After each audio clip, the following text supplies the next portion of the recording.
Hi guys, நான் எனக்கு உங்களுக்கு சேமியா எப்படி ஈஸியாக செய்யலாம்னு சொல்லி தரேன். ஸ்டவ் ஆன் பண்ணி தாளிக்க தேவையான எண்ணெயை ஊற்றிட்டுக்கலாம். அது ஹீட் ஆனோன்னு கொஞ்சமாக கடுகு ஆட் பண்ணிக்கலாம்.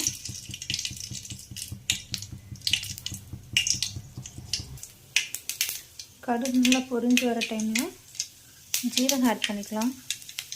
இந்த டைமில் கொஞ்சமாக உளுந்து ஆட் பண்ணிக்கலாம்.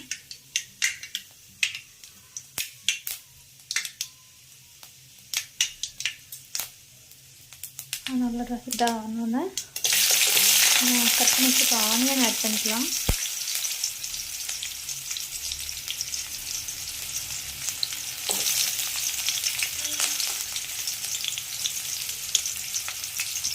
அப்புறம் 2 பச்சை மிளகாய் கட் பண்ணி வச்சுருக்கேன். இது கூடவே ஒரு கொத்து கருவேப்பிலை போட்டிருக்கேன். ஆனால் எப்போவுமே சேமியா பண்ண டைமில் உள்ளி நிறைய போடண்டா, கொஞ்சமாக போட்டால் போதும்.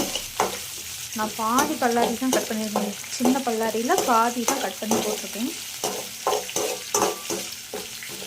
இது கூடவே அண்டிப்பருப்பும் சேர்த்துக்கலாம். உங்களுக்கு எவ்வளோ தேவையோ அது தக்கன சேர்த்துக்கோங்க.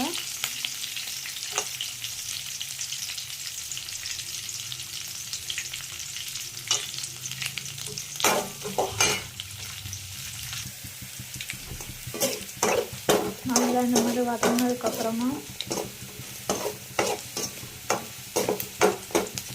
தேங்காய் ஆட் பண்ணிக்கலாம்.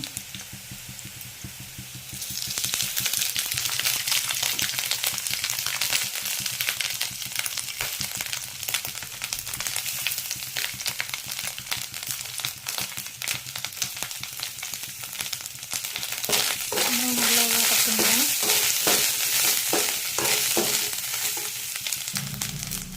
எல்லாம் நல்லா வதங்கினோன்னா தண்ணி சேர்த்துக்கலாம். நான் 2 கப் தண்ணி சேர்க்குறேன். 2 கப் தண்ணி சேர்த்தோன்னே பாதி ஸ்பூன் சால்ட்டு போடுறேன். இது நல்லா கொதிக்கட்டும். இப்போ இது நல்லா கொதிச்சாச்சு. இப்போ நான் இதில் 3 கை நிறையா சேமியா போட போகிறேன்.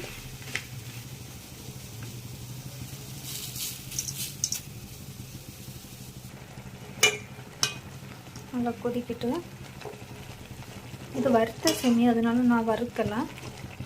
நீங்கள் வறுக்காத சேமியா வாங்கியிருந்தீங்கன்னா ஃபஸ்ட்டு ஸ்டார்டிங்லேயே கொஞ்சமாக போட்டு சீனி சட்டியில் வறுத்து எடுத்துட்டு அதுக்கப்புறமா இந்த மாதிரி நான் தாளிக்கிறதுலன்னு சொன்னீங்கன்னா அது மாதிரி செய்யுங்க.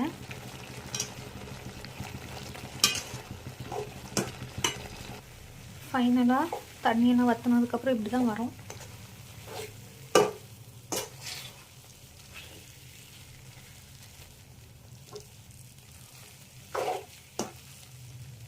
அவ்வளோதான், சேமியா ரெடி.